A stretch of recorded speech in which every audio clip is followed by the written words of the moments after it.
he raised a lot of good points with saying that Twitch wanted to get rid of him for this reason or that reason, whether that be Ninja or Shroud. I understand that ideology. He isn't wrong to point at that and be like, this is weird. That's when my contract was canceled. But you want to know what also is weird? You were just proven that you break NDAs, and guess what? You didn't protect yourself. You're not showing whispers.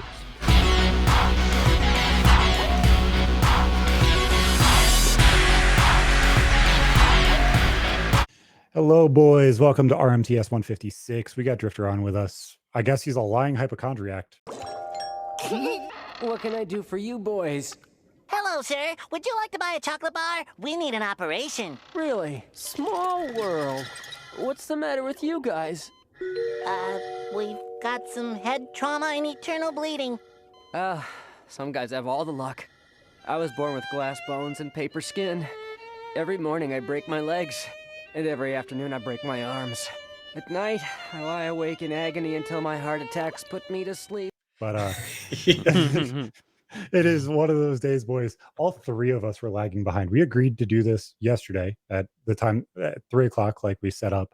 And then all of a sudden, Drifter's like, so 2.5 hours from now, right? And I'm like, fuck. Did I mess up? Did we all screw up? I'm so confused. Oh, God. It's one of those days. I guess we're all time zones are hard. And then Zach's like, no, he said 2 hours from now. And I went, okay, I'm just going to take a shower. And he's like, no, it's on now. I'm like, but all right, I guess I'm just staying in my bathrobe. Let's go. It's 100% my fault. I was just working on other projects. You lose track of time, plus or minus. And I'm like, yeah, I still got 2 hours. I'm going to cook myself some lunch and like take a shower and chill. And like, oh my God, time just evaporated. So now I do that all of the time. ADHD has me so time blind some days that I'm just like, what the fuck is going on? That I'm just like disconnected. I'll forget what day it is. I'll be like, oh, it's Tuesday. No, it's Wednesday. I worked yesterday. I should fucking know.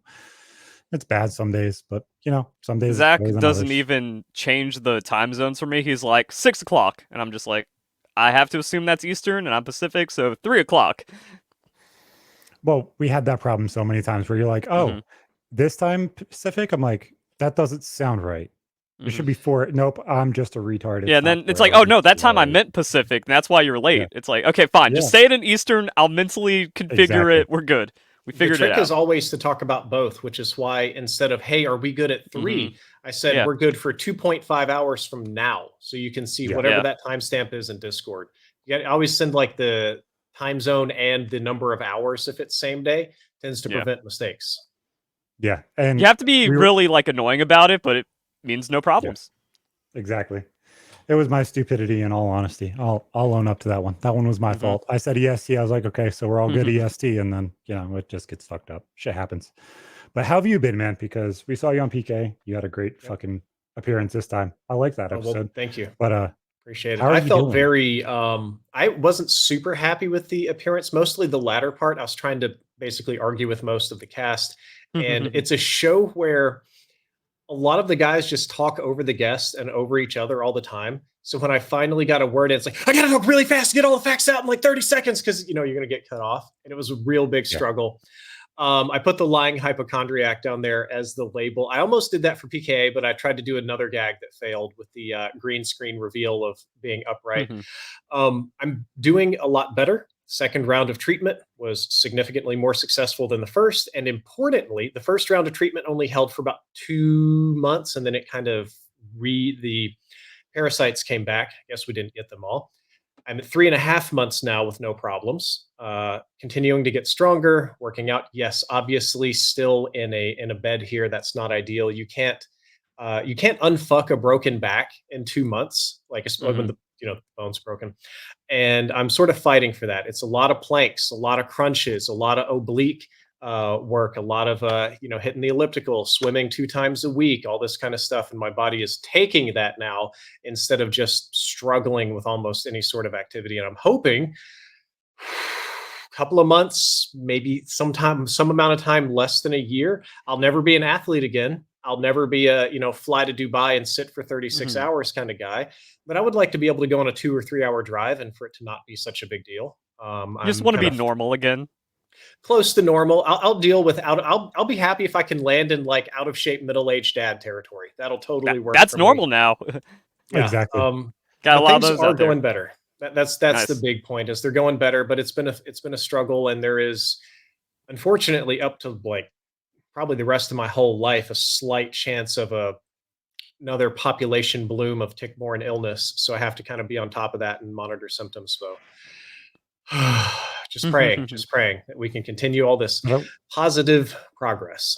at least everything's calmed down. You know what I'm saying? Like Yes. it's such a weight off your shoulders to feel like, okay, things are starting to result back to calm. Not even normal, just calm. Because just when you're dealing with shit like this, like I know we've talked in the past and shit like that, it's like you don't know what normal is anymore. Like I No. don't know what it feels like to feel not broken neck, not fucked up hand. Like those things don't come back to normal. Like I'm still walking on an injury in my ankle that I've had for 3 years from being run over by a car. Like at the same time, that shit doesn't go away. So Does it ever it's warp weird when your that finds perspective? calm. Like when you see other people doing things, normal activities, and you're like, wow, they're doing stunts. It almost warped my mind to think that I am just babying myself almost.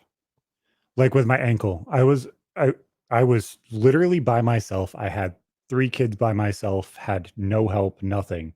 I was put on crutches. They said, "Well, you have to carry the baby and the crutch, figure it out." And 2 days Yeah. after that, my ex-wife's like, "You don't need crutches. You're just being a pussy." And I'm like, you don't know. Like you don't know whether to fight back and be like, "No, this is real." Like you ran me over with a car, or do you just let the person sound off and just accept that maybe you're just being a bitch? It's hard. Yep. I've literally gone through exactly that. Now, I put the lying hypochondriac thing. The PKA community is obsessed with diagnosing me with mental disorders and other things. And I even put like documentation on the show. They don't care. It's the same with Oh, I medical remember No, that, you're yeah. better. professionals. You're a Huh? better producer than I am. It's a great time. But doctors are kind of the same. You know, I come in, I've got all this crazy shit going on, and these very kind of weird labs, and they're like, okay, is this guy the 1 in 10 million person that has this disorder, or is this guy having an anxiety attack and freaking out? And Mhm. as much as it pissed me off to be told that all the time, from the doctor's perspective, and the fact that they have to treat patients 15, 20, maybe 45 minutes if you're lucky, that's the smart guess 99.9% of the time. Ooh. Mhm. That a person doesn't have a rare disorder. It's probably something else, a lifestyle problem. Perhaps you should try drinking less alcohol. And I'm like, I don't drink at all. And a Mhm. doctor's like, scoff and laugh. Don't believe that at all. Not fun. No, And Yeah. you do start believing it. You start like, well, am I crazy? Do I need to? And I would check myself in for therapy and mental health. And I would like sort of sit there and kind of freak out. Like, what if I've done this to myself? It's all in my head. Oh, Can it? that'd be horrible. And I'd like flex my hand, and it would Mhm. awful pain, like forcing the yep. nerves to work. And I'm like, that's just anxiety. Crack, crack, crack, crack, crack, crack, Mhm. anxiety. So No, That's wild. I had that shit twice. I had it with my workers' comp case with my neck, and then I had it again mental health wise. Because I'm like, I'm one of those people that's willing to ask the question of, is it this? Is this what the problem is? And ask the questions, because that's how you should treat a doctor's appointment. Asking the questions on how you should handle these things, or is this what's wrong, is how mhm. it should be. It shouldn't just be, oh, they get to skate by, they get to paint whatever the fuck they want on you and walk out the door, because that's not helping you. So like with my mental health, I was like, I suffer with severe ADHD. That's a problem. My ex-wife was diagnosed with borderline personality disorder. And I was like, okay, well, I've dealt with very, very, very similar things to her in life. So I was like, do I have to deal with the possibility of being diagnosed with borderline personality disorder? And I had to figure out if that was acceptable for me to accept that answer, or is it just, do I fight against it because I should fight against everything? And I asked my therapist straight out, I was like, is this what you think I have? They're like, no, you have ADHD, you have suicidal ideation, and you have OCD. That is it. Mhm.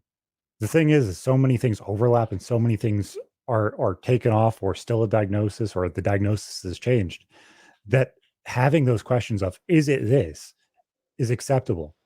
But if I don't know you personally, there is zero reason that I will ever accept you questioning me and being like, well, this is the answer. I'm like, no. Mhm. Like I would rather give the people the help and stuff like that. Like I've reached out to people and given them the advice that I have, but I don't like it from randos online that I've never even spoken to once. Oh, dude, the rando advice is so bad. I'm probably going to do a video with all this good news, but I'm going to put a part in it just straight up bitching about the terrible advice I've gotten. There's converting to any religion you can think of, from Christianity to Islam to Hinduism to Scientology to Buddhism or something, and whatever God will heal you. Yeah, just There's the meditate it flavor of, away. You're fine. yeah, you need to meditate, you need to touch grass, you need vitamins, you need to do a carnivore diet. There's sort of, I've had to tell people that red pills are not medicine, and that whatever the fuck you saw on Joe Rogan doesn't necessarily apply to what I've got going on. I've had to tell people that no, I can't drink skinny tea and meditate and show my asshole to the sun every morning to photosynthesize and get better. That's Hmm. just not how any of this works. Or I see this a lot from the Stupid. PKA communities. Like, this guy, you know what he needs? He needs to get his ass kicked, and me and some rough guys are going to take him out and make him put on a rucksack and march up a mountain, make a man out of this guy. And I'm like, yeah, that's medicine. You got guys with broken bones, and the doctor's like, yeah, you need a ruck march. That'll make you feel better. So much awful, terrible advice. And I talked about it on the show. I got referred to a doctor that sold prayer prescriptions for, I don't remember how much money. I'll just pick a number, $20. You can buy a little one of those like sort of cannabis dispensary, big tall bottles with the twist caps. And inside there's little pieces of paper printed with prayers, and you can pay for that and it will cure you. And the website hilariously said, we offer Christian and Jewish prayers, but not Muslim prayers because Allah isn't real. And I'm like, this practitioner of medicine. And it frightens me to think that people with, I'm building myself up, perhaps lesser critical thinking skills, or people that have been mentally hammered by something or stressed or freaking out and they're looking for hope, that they would fall into this crap and pay $20 to get little printed affirmations. So Yeah. the shitty part to me is you have the common sense and you're willing to ask yourself, am I the part that's wrong? Me and you've had this conversation not only on the show, but in private too, where you're like, I could be wrong. That's the biggest part, is like, if you can admit that you're wrong, you're in the step in the right direction. It doesn't change Mhm. anything then. You're doing the right thing. You're willing to accept where you're wrong or right. But when these people are like, oh, well, it's only this, it's like, guys, you don't understand.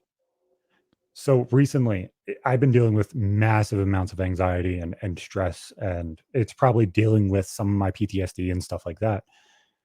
So I started dealing with, I downloaded a CBT app, which is cognitive therapy and stuff like that, to kind of just break back down myself to where I need to be, because I know this is not where I need to be. I need to be talking more, not less. I need to stop withdrawing myself and everything else. It's like, if I can question myself of, is this the answer? Then I'm going to find a genuine answer. But if you make it so way everything is, oh, I'm a piece of shit. Oh, I need to go fucking become religious and fix it that way. It's like, guys, no, that's not how things work. Like, you can fix yourself very, very much by forcing everything and doing everything. But the thing is if you keep forcing it every single time, that is the only way you know how to fix it. And that's the biggest part to me, is like, you could fix yourself, you can force yourself, and you could suntan your asshole, and I'm sure that might have some health benefits. Or cancer, you could end up like Kyle. Imagine getting a fucking triangle swat out of your asshole, like, oh yeah, that's where I got Sounds skin awful. cancer. Yeah, it doesn't sound fun, but it's like, you could fix something that way. I'm sure that it has some benefits in some form or fashion, whatever, but that's not the answer to everything. The No. answer to my neck wasn't praying it away and continue doing what I was doing. I die then. Mhm. Like, it's stupid. And the same can be said, we'll pull away from health, of other issues in life, that I genuinely find people more trustworthy when they admit that there are things that they don't know, or unknowns or complexities. But I feel slightly different than, say, the mass of humanity. And I'll try not to go too politics on this, but let's say arguing the economy. What's better for the economy? This interest Mhm. rate, this policy, this monetary plan. And the people that I trust the least are the ones who are like, yeah, we do X, we get Y. It's easy. I know this. I got this solved. It's guaranteed on lock. And Mhm. that really appeals, that confidence appeals to a lot of people. I gravitate more toward the intellectual types that are like, well, the economy's made out of 5,000 complex pieces, and based on evidence, we think this is the best approach, but we have to be cautious with it because things could go wrong. That is a person who's being honest with how complex a problem is. But that sort of lack of confidence doesn't appeal very much to more emotional thinkers. And I think being even more precise in what you're trying to say, it's like if you look at the entire political spectrum and you look at the exaggerative 25% on each side, those people are completely thrown away. You don't want to deal with them at all. Right. Me and you may be able to understand and perceive things quite differently in some circumstances or quite similar in others. The thing is I don't want to deal with the 25% on the left, and I don't want to deal with the 25% on the right, because once you hear their rhetoric of exaggerating absolutely everything, and you saw it last night in the debate, when somebody goes super exaggerative, it's like, oh, I'm just going to poke and prod you. And it's like, the fuck, like one person saying nothing, the other's kind of rebuttaling everything that's said to them. And that's about it. That's not how we should be doing any of this. It's not how this should work. It's like we're being run by the far left and the far right, and everybody wants to drag their nuts on the fence and say, I'm not handling this. Guys, it's not about who you like or who you don't like. You should be voting for the things that you want this country to go for, and not just the super far extremes. No, the far extremes are nightmare town. Actually, I was going to say rarely. I'll say never. No example that I can think of when you solely like dedicate yourself to an ideology and chase that to its furthest ends. Does it ever work well? And that can be socialism or libertarianism when you're just the principle is beyond any observable reality. You're going to get some really weird results. Yeah. And it's like we're being led by those people right now. We're being pushed by those people right now on both sides. It's like, I think it's a primary problem. Democrats' primaries are a little less open. Almost all Republican primaries are open. But the bizarre thing is, I think the primary system increases extreme candidates because only the most diehard, the most ideologically driven and motivated people show up to vote for primaries. So something like 5% of voters ever vote in primaries. And those are the people that probably live in the news cycles, that 25% extreme on either side you're talking about. So they pick candidates. The average person. No, voting. They're not. They're capturing whatever person will best appeal to an emotional bias, which unfortunately is often an extreme bias. Yeah, and going back to what you were saying about like critical thinking skills, if you have abstraction, you've beaten like 80% of internet commentators already. So like that's just my struggle, because I deal with all these haters and stupidity in Pokemon where it's just like, here's proof of someone cheating. It's like, well, how do you know that? It's like, because the game's data does not allow anything else to happen inside the game. It doesn't matter that you like that person; they are a proven cheater. It doesn't matter they're a world champion; they are a proven cheater. And it's like, well, you're just toxic, Verlisify. It's like, all right, cool. You have no ability to think for yourself. What like, progress have we made? The math doesn't lie. Like it's very hard to make math lie, but then you can prove that it's lying. It's sort of the science is here, and it's not about my opinion. It's about what we can observe. And then when it comes to like also being able to admit when you're wrong, I've noticed that like that gets harder and harder to do just in society, like in person, when it's like you just like, hey, I have a question, and then you get like a nasty response back. It's like, how did you not know that? It's like, well, I just was vulnerable to show that I am human, and I wanted to rely on you for like a little bit of extra insight or knowledge, and you snapped at me. So like, great, now I don't want to do that anymore, and everyone's an asshole. I think that's a big problem too. I liked one thing that Trump did a lot last night, and it wasn't even directly towards Kamala, but it proved a point that the United States still doesn't fucking listen. He pointed out, he said, guys, Biden accepted payments from Ukraine and China, two countries that have grown drastically in power in the past 3 years. Where are we going to actually question if this is a problem or not? Because we're still sending payments over there. We don't want a war over there. We don't want Russia to win. We don't want Ukraine to win. We don't want a war, but yet they're still receiving money. Yet you guys are questioning me if I'm going to end the war. Yes, I would end the war. I would end the war day one. It would be the first thing I tackled. But yet we're still questioning why Biden has these problems. It's stupid to me. It's stupid. I looked at the voting numbers as well, because I knew we were going to have you on, and I know you're an analytical mind just like me. And I'm going to use round numbers just so that way all these, knuckle draggers can grasp. Numbers are not going to be perfect, but it's a really interesting point. There were 330 million people in the United States that were eligible voting age. About not perfect with numbers. I'm not bringing up the numbers. I'm just doing it off the top of my head. Big number. Yeah. And they said 175 million people voted in 2020. Okay, so that's a logical number. That makes sense. But now they're saying that 20 million people were crossing over the border. So where did those numbers get inflated from? If we have a pretty good voter turnout rate always. So where are the new voters coming from if the generations get smaller as they go? I have answers, so I'm going to write this down in chat so I don't forget. Yeah. No, you're good.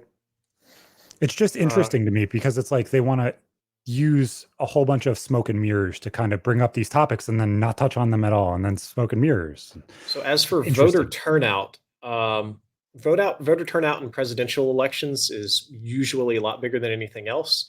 The last 2 or 3 have been much spicier than anything we've seen in history. So turnout has been a lot higher. Stakes get higher, turnout gets higher. And there's an interesting little demographic shift that people are on average living longer. So you do have more older voters, they're dying off, but more of them are living longer to vote. And there's a lot of pump up the youth stuff.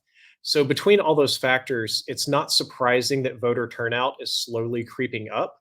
And I'm going to try to clarify here from my left-wing bubble. Are you saying that the immigrants, all 20 million or some number of them, are voting illegally, and that's driving voter turnout up? I'm not saying directly that they are or they aren't. And that's me being genuine and honest. I don't know if they are. Also, there's still tons of legal immigration that then gain the right to vote that also is an inflation beyond our population growth of just like old people and whatever. It seems disincentivizing, especially when you look at the numbers of, okay, so Trump had a record turnout. Like if you discount Biden altogether at this second and you say Trump had turnouts, but a record turnout for Republicans, never higher. Yep.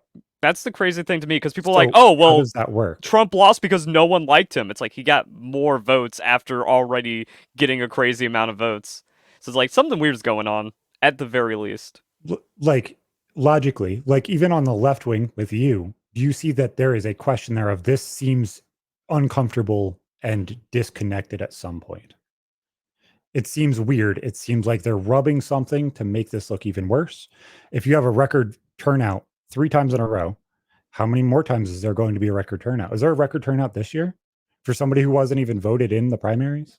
That's interesting to me. There might be. Really, I mean, we do have media cycles hyping this up to be basically the last chance for democracy to survive. And, and Taylor Swift's on board, and that motivates people. Donald J. Trump is now president of the United States. President Obama. I don't think I share the same beliefs that you do on increasing voter turnout being suspicious. For the factors I listed and all the things that I read about immigrants voting and dead people voting, those numbers, from what we can prove, incredibly tiny. Oh, absolutely. I'm not disagreeing with those numbers. Before I totally forget, we can come back to this. Yeah. Now, I'm in my little left-wing media bubble, so maybe I didn't understand what you said. You said Biden accepted payments from Ukraine and China, and then they grew in power. I'm a little lost on what payments were accepted. I can explain a little bit more. So when Biden was VP, obviously timeline's going to be a little bit screwed up doing this all off the top of my head. I apologize if I missed something. When Biden was VP, Hunter was put on Burisma's board for gas and oil resources in Ukraine. Correct. Right? So he was receiving millions and millions of dollars from Burisma in Ukraine. And there was emails back and forth. Yes. There was emails back and forth of him saying, oh, well, some of this goes to the big guy, and like being very, very loose with his tongue. And at minimum, we can agree with that as being very loose with what you say. Even if that never happened, that's stupid as fuck. Exactly. That's my point. And there's also other emails where it's like they're talking about Joe Biden being the big guy. So it's like, it lines up. You can't wave that one away. At the very minimum, okay? Hunter Biden was being a dipshit and being like, my dad's VP. You help me out, maybe we get some. He was kind of beating around the bush on that in a very stupid, unsubtle way, in my opinion. Almost in a level of like a TV show. Like if you watch House of Cards, that's the level of shit that happens in House of Cards. So is it really that crazy to say that it doesn't happen in real life? Because we saw something right in front of our faces that is that level of what the fuck is going on here? There is a question, is my point. There's a question, but I'm not familiar with there being a hard proof, a tangible evidence, a actual financial transaction that somebody can point to, or something that would hold up to a more court of law kind of standard. Possibility. I agree. I don't think A to A, there is a payment going from China or Ukraine directly to Joe Biden, whether he's VP or not. But what my point was then you see the federal problems with Trump being impeached for questioning Burisma at all. That to me makes that even more questionable, because it's like, okay, the VP's son got a job. Then Trump said, guys, can you fire this prosecutor and actually investigate this, because this is bad, which I don't agree with him doing at all. So let's just say that. But I understand where he's coming from. Once again, very loose with his lips and talks in ways he shouldn't. Then now you have Russia invade Ukraine after Trump leaves office. And then Ukraine gets billions and billions of dollars of support from the US and the UN to deal with, not the UN, NATO, let me speak correctly. And then now we have a massive war in the eastern part of Europe that nobody really wants to have. And we are supporting it when we're saying, hey guys, popularity wise, we don't want this war to happen. We don't want this to happen. We don't want to be walking into World War III. I don't think any side does. And if you want World War III, then there's a problem. Okay, so I disagree with you first, man. I've been talking this whole show. I'll keep my mouth shut for a minute. And when it comes to like the money from China as well, it's one of those things where like, because of the laptop, people have been able to like go digging through, and it's like, oh, apparently Hunter Biden had a business that was making payments to Joe Biden's account, and that business was tied to like China dealings. And I think that's like all been confirmed, and there's actually documents and stuff about it. Makes sense logically. So it's like, oh, even if at lowest, like Joe has received several $100,000 from Hunter as Hunter is doing all these dealings while Joe is vice president. Sketchy. And even if you look at our gaming sphere, when a game's released in China, Tencent has to own part of it. You know what I'm saying? So it's not out of the realm of possibility to say that this shit is going to be gray area at best. Like, and if Trump was doing the same things and there's direct lineage of this happens, I pointed out too. But this is confusing to me. We can play whataboutism. He was very deeply involved with business and the Saudis and China and Trump hotels and charging the government for all the security that stayed there. That's whataboutism. It's not about Trump at the moment, but there is an analogy to be made. I just like having the conversation on both sides and accepting that both sides are gray area at minimum. And that's what my point was like, if we have payments going from Ukraine to Hunter Biden, the government paying Hunter Biden when he's not qualified for the job, then all of a sudden he gets removed because of some problem. His laptop leaks. Now all of a sudden Ukraine's mystically in a war right afterwards. Now we're paying them as much of a blank check as we possibly can. It gets weird.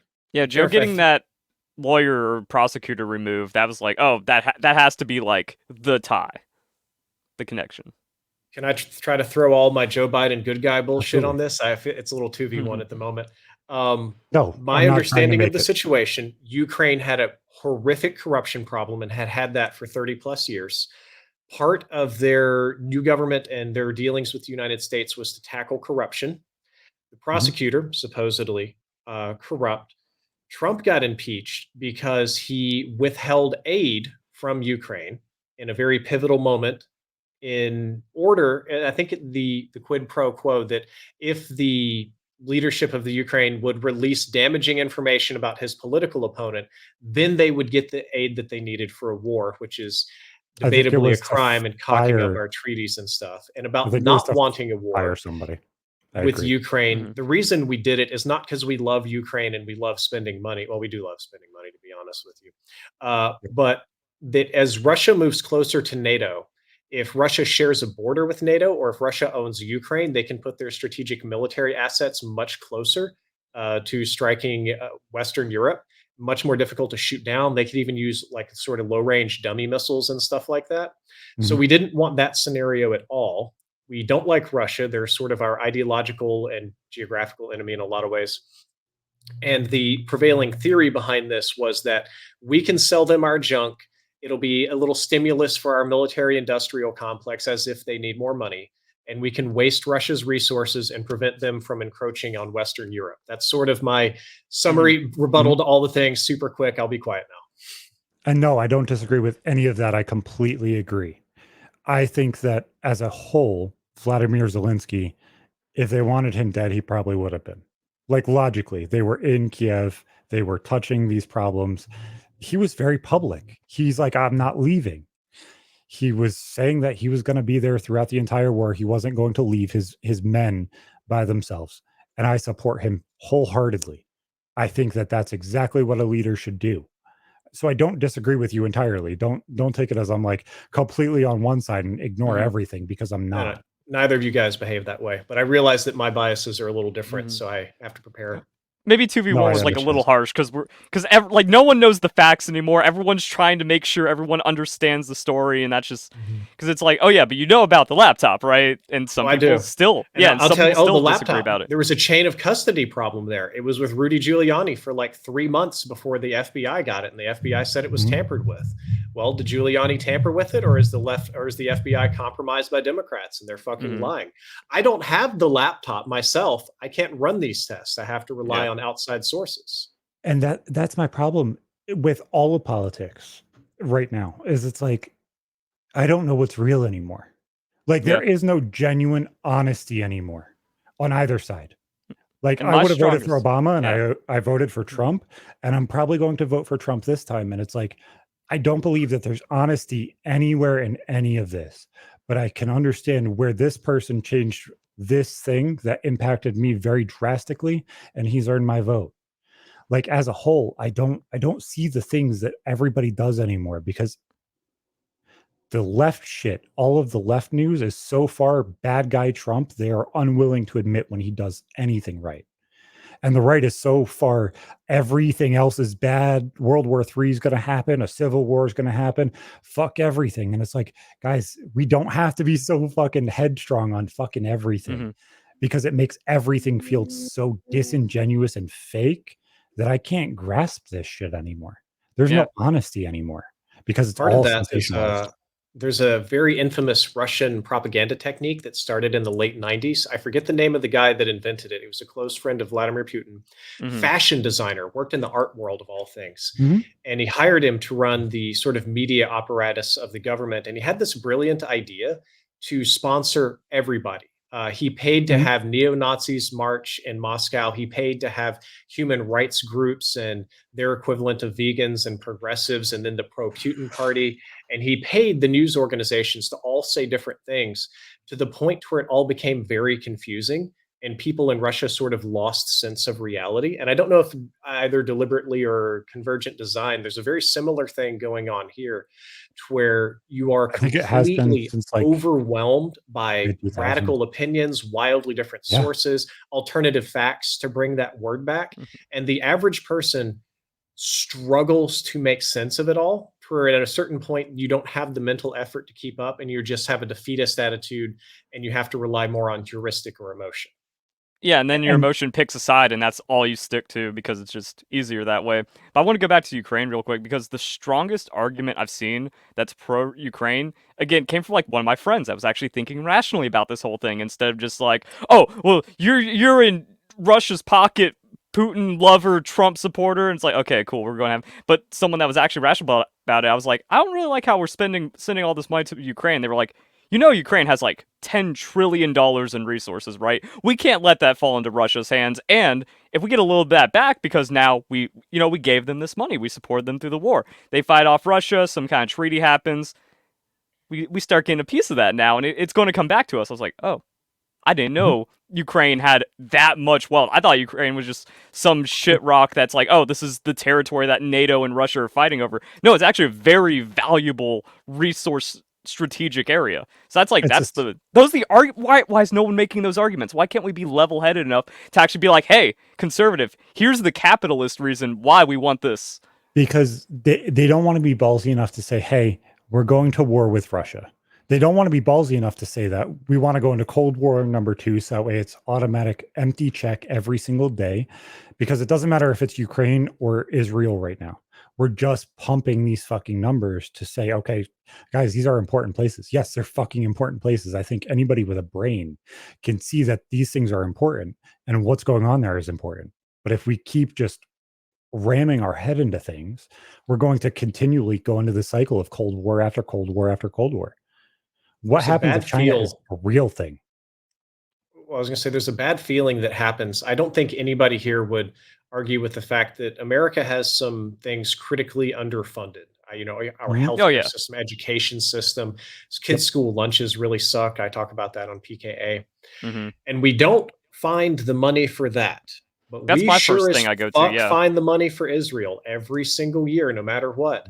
We got bridges collapsing, and I know that was Biden's Build Back Better, but broadly speaking, over many decades, we have never found the money to improve our situation. But man, we find the money to do proxy wars wherever the hell it's fun. And bust the immigrants across the country and give them, $1,000 debit cards. Oh, dude, can I talk about that? I'm going to give you this left-wing spiel in Texas. I fucking hate that because they're busing them in Texas, right? And it's a big fuck you to the sanctuary. Out of Texas or into Texas?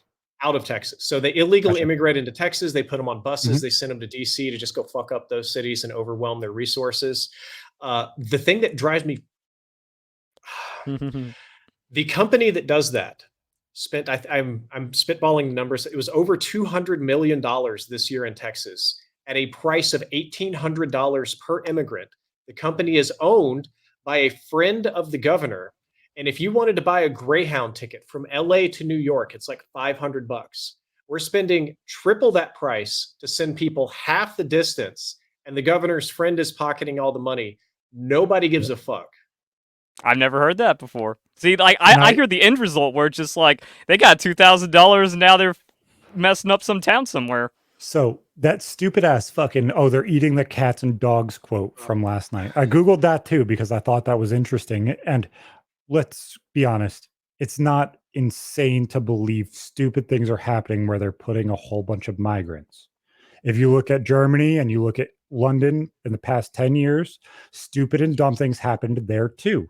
So let's been there. It's wild. Let's just say, who the fuck knows what's going on? I've been seeing that develop for a month. So I'm like, yeah, the culture clash means they think they can do that. I read a couple quotes. I've been talking too much. No, you're good. You're good. I'm ADHD mind and I'm trying to get it out, but fucking up at the same time. So I apologize. I read a couple quotes from a couple locals that were there and are there. And they're like, okay, these people are coming in and taking housing away from everybody that people want to live in because we're a town of 60,000 people and they just bust in a third of our population into this city. So now we have a population problem because we have nowhere for them to live, that they are getting free housing to live there. And they're like, okay. The next quote was, they think that EBT cards are magic money cards. And she's like, I saw one of their receipts because they left it at the checkout machine and had $5,000 on it after them spending $500. And I'm like, hell of an EBT card. I've never heard of that. Even if that number is wrong, right? Even let's just say that number is absolutely inflated. It's crazy. Okay, so it's $200 per person per household. So if there's 10 people in a household, that's $2,000 on the low end. That's crazy. If we still have people that are homeless and not eating and mentally deranged and drug addicts on the street. So we still have a problem here. Then you look at it and, okay, now they're getting housing, unlimited money. And we have a big problem because now they're actually impacting the way the country works. We're accepting people when all of us say, hey, we have a mental health problem. We have a health problem. We have all of these people homeless. Where are we struggling with a problem? The problem is we're struggling all the way across the board. Somebody's about to break into Drift0r's house right now. He has migrants. You can hear that? Yes. That's coming from like an interior wall. I think it's a squirrel or something. So you can correct me if I'm wrong. The Haitians in Springfield, I don't believe, are sort of the undocumented immigrants. Those are legal residents and citizens. And if I'm not mistaken, it was They're people that they're transporting, essentially. Yes, the I agree. city initially, or at least the elected representatives, wanted this to help fill manufacturing jobs in the city because they didn't have enough workers. So they came up with some sort of scheme to basically import Haitian workers legally. And I would not be surprised at all if there are culture clashes going on. And there's a whole bunch of car crashes from a couple short clips that I've seen, like massive amounts of car crashes in the past month where it's like this car's flipped over in the middle of the road because these people don't have driver's licenses. They're just driving. That's the shitty part to me. And I think that most people agree with it is like they're becoming citizens because we want people. But yet we don't want the people that are already here. We want extras that weren't here, and we're bussing them in and giving them all of this availability to things that we have homeless that don't have availability to it. We tell them that they're crazy and go kick rocks, Grandpa. You can thank Reagan for that. He shut down public funding for mental health facilities. They all got kicked out on the streets. Yeah, I disagree with that. But also going back to that, like when you hear these stories, because everything's so politicized, even I want to believe this because it helps my narratives and whatever, but it's just like, is someone lying? Yeah. But you should trust people. If someone's like, hey, I've lived here, this is my story, and then other people have the story, and then it comes together and becomes a thing, it's like, these people aren't lying, no matter how far-fetched this entire situation sounds. And then people are going further back. It's like, oh, here's a post from 4 months ago on Reddit of just some random person saying like, yo, I saw them snatch a cat. Yo, they were eating ducks out of the pond and there's less ducks around. Does anyone know why? I think it's the video of them snatching ducks cats, are free, snapping their necks. Yeah. So, and then like, it's also one of those things where, like, I've seen that before. I don't want to dox myself, but it's just like, I've been to lakes and I watch, I'll just watch people just snatch and poach, and I'm just like, well, if by the time that I call them the cops, they're gone. It doesn't even matter at that point. Also, I've tried to call it in before, and they're just like, we don't have time and resources for this. Someone just got stabbed. We're not going to worry about some ducks getting snatched out of your pond, dude.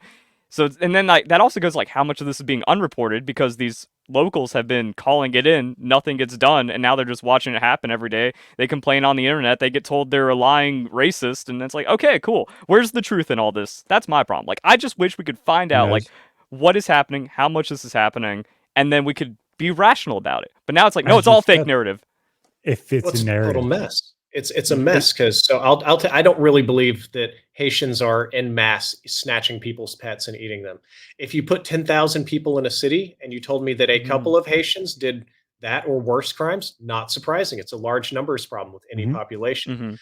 But you run into a problem of I think in the debate, it was the city manager and the police also said that they didn't have many or any reports of such things. But you have individual people saying it and people on Reddit and pictures. But people can lie, like people, and they will lie. Everybody will. Just to sort of bolster their side. Like, I bet you dollars to donuts in the next 2 weeks, the reports of missing pets and animal cruelty skyrocket 10,000% in Springfield because people want to sort of support their candidate, whether that be true or not. But what if it is going up? Because people are like, oh, I lost my cat 2 months ago. Maybe that was why. And now I'm going to report it. You know, if it's a problem, I would hope, I'm a pet owner, I care about my pets. I would hope that enough people report it if it's a real problem, that the police do something or at least investigate so we get a real, more tangible thing to hold on to than they're eating the cats. Yeah. I think another problem is, and also you're going to get more people because now people, they have their phones out. They're ready. They see like some dude walking up to a duck or they see some dude walking up to a stray dog. They're like, I've got the proof now. I'm going to take a video of this. So that could be a report going up. Because like I said, I've seen poaching. I never pulled out my phone and went, oh, I've got him on video. He's going to jail now. I'm just like, there it goes again. But it's undocumented, even though it's happening. And that now it's like, oh, wait a second. Now that has attention. Who knows what's going to happen? Who knows how much truth or fiction is going to come out of it? And that's the exact point, is like everything that's said right now is meant to fit a narrative.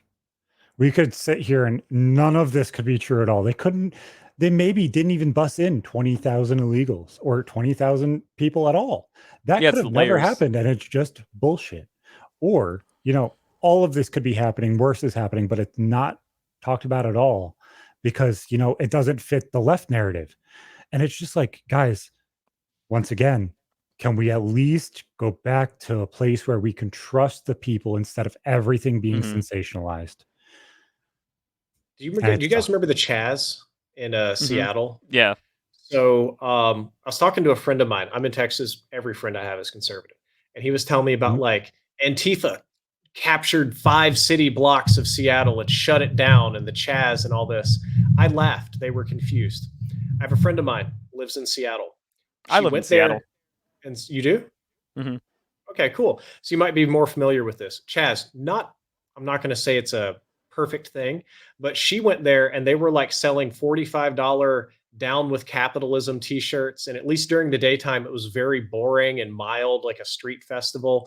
I did understand that days later, criminals realized there were no police in those areas and did God only fucking knows what. But it was pitched as like a militant invasion of Seattle, and they've illegally formed a new nation and set up checkpoints and shit like that. And it was mostly like what I assume from my limited time visiting Seattle, just a bigger version of your standard hippy dippy protests that go on there all the time. It was that until the gang leaders came in and wait a second, this is free real estate. And then there's pictures of them with guns, like if you're here to cause trouble in our society, you're not allowed in. So they really took it over, and there was a police station across the street from the park that just got completely boarded up and shut down. And I don't remember if it was Seattle or Portland, but at some point they broke into a police station and took some guns from it too. I think that was Portland. I'm Yeah, really stretching Portland. the memory here, but I do think that one in particular was Portland. And I don't know if that also happened for Chaz, but yeah, but the thing is, like, it started off as like a hippie fest and then quickly got crazy, and then that's when the police are like, okay, let's clean this up. There's also some hilarious things from it, like when they're like, we have our community garden, and it's a kiddie pool with like 3 dead tomato plants. I remember. That was a great one. But the point is that through the media lens, my friends genuinely believed that an organized Antifa army, all in black, marched into Seattle and locked down a chunk of the city, and that was just the whole deal. They were genuinely it was locked confused. down to a degree, like right, but it wasn't like a foreign invasion happened. No, they had autonomy over it, and it wasn't like a great place because, again, like they have no idea how to run any kind of society. No, and that's like similar shitty things happened in New York too. I remember at the beginning of COVID, they were sending people randomly down to the city and stuff to obviously fight against the back the blue people and everything else, and they were fighting against that. Some chick from up here, she threw Molotov cocktails at cop cars and everything else and was arrested for it. One of the few people that were actually arrested, because right before COVID started, they removed all bail. So instead of actually being arrested and held if you couldn't pay bail, they removed the bail system completely. So that way, as soon as you were arraigned and charged with something, you were released to go. There was you waited outside of jail. There was no jail holding cells or anything like that. What was the reason you were for just that? let go. Was the system backed up, or did something else I don't know about? Everything, murderers, rapists, everything, they let them fucking go. There was video evidence of a convenience store in the city being ransacked, and the store clerk was shot on camera. They were arrested and let go the same day. They convicted one of them was convicted of rape the next day because he was let go of the murder charge and got a rape charge the next day. District attorneys doing some weird shit in certain places. The entire state's like that. They don't press charges at all if it's under $1,000 worth of theft now. They just let them fucking go, and all of the crime's just increasing. It's sad. Do you remember, this is a story, there was it was sort of a store clerk in New York. I think it was an older Muslim guy, and he didn't even have a gun. He had like a big knife. And I love that story. Some gang members, it was only like 1 or 2 of them, tried to rob the store. They came around. It's all on video. They have like a gun in the guy's face. I'm going to kill you. Give me it's a violent takeover of the store. Not even a regular RoboCop stick 'em up. Old guy pulls a knife, stabs the robber in the fucking throat and pulls it out. he's bled out and dead in 30 seconds or less. Oh, I didn't see that. Well, I thought you were talking about the one where kid got stabbed in the back. He's like, I'm dying. I'm dying. No. I'm dying. The old guy stabbed this dude, much younger, stronger guy in the neck. And I think what really fucked him was when he pulled it down. Yeah.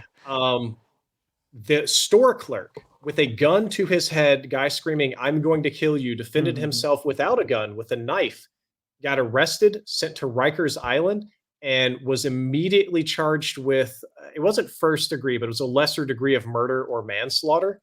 And the only reason that he did not go to jail or have to at least go to trial for this was that one of his kids released the video to the media, and New Yorkers were fucking pissed off about it, and they put enough pressure on the DA to drop the charges. I want to go back to Chaz real quick, because like also living in Seattle, I lived on Capitol Hill and I lived downtown. I had like a nice. Oh, Capitol Hill. That's what I mean. So it's like, that's a funny thing where it's like, you could say all the things about Capitol Hill, about Chaz, just regardless if Chaz is set up or not. Like, and I love going through like the Seattle Reddit and the Capitol Hill Reddit and just kind of seeing what crime is going on. Because there's a McDonald's on 3rd and Pine. Like 3rd Street, that's stabby. You don't want to go to stabby. And the McDonald's is called McStabbies because people are always getting like killed and stabbed, and there was a shooting outside of it. So now like you're not allowed to go into the dining area of this McDonald's because there's just so much crime everywhere, and the employees got fed up with it. So that's what I was thinking about that, where it's like, yeah, Seattle's gotten really rough. And then Cal Anderson, that's the park that got taken over. You don't want to be there past 6 p.m. on any day, regardless if Chaz is operating or not.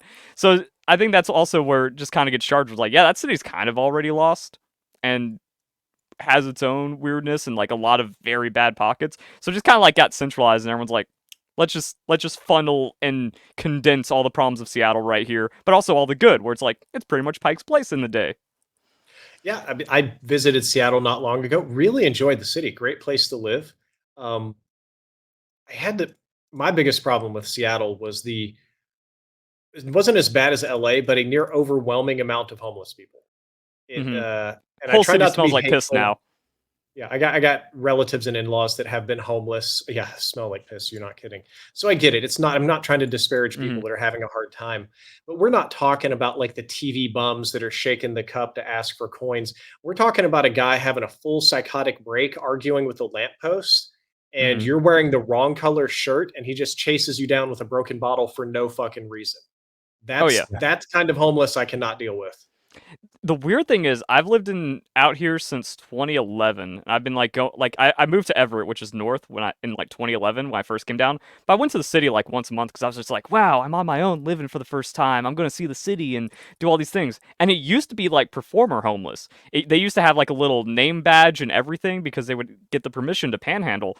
And you had like really cool panhandlers around Seattle. And then like over time, it just got like more and more crazy people homeless. And Stabby Steve. Yeah, and there's a great documentary called Seattle is Dying. If you've ever seen that, that's one to watch, where it just kind of like shows like all the police are like, yeah, this is Bob, and he's like screaming in a trash can about how he's like Jesus or something. It's like, we've arrested him 23 times today.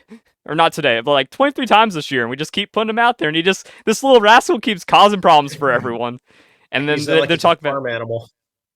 Yeah, that's really how it is, and that's kind of thing where it's just like way too much heroin, way too many drug problems, and then none of these people are getting help. They're getting arrested and put back on the street after a week.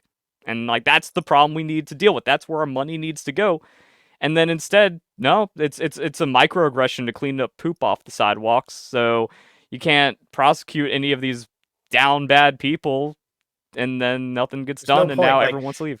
If you think about like a dollar amount spent or impact on the city, if you really prosecuted all the homeless people and threw them in jail for shitting in the streets, you would waste an outrageous amount of resources. The jails would be full, and then new homeless people would just show up and go back to shitting on the streets. It's like that woman, this was here in Texas. She posted on the Austin subreddit saying, I think she was a very progressive type, very bleeding heart, love homeless people. And she said, every time I step in human poop, I lose just a little bit more empathy. And she got dragged. Like, that was the worst thing ever.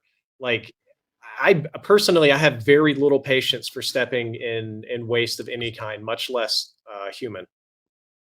And then also with the Seattle is dying, they were talking about like violent crimes, like, oh, this dude broke into some chick's house and SA'd her, and then was back on the streets doing it again at some point. It's like, see, like we also need to deal with the violent crime, but none of the crime is being dealt with. And something came out where like 25% vacancy of offices in downtown Seattle now, and it's Damn, super not unsafe. bad. No one wants to deal with it. So I think like you also lose money. Like you need to put in money to get these people off, even though it could be a waste. But then that comes back into the actual like tourism and just the city generating money. It So makes it's complicated.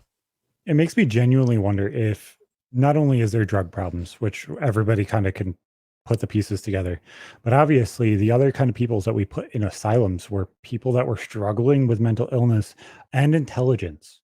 Like you see all these videos and stuff of these people just literally being human zombies. And it's not like, these people are grasping at straws and, changing their entire life after this. They're probably going to die.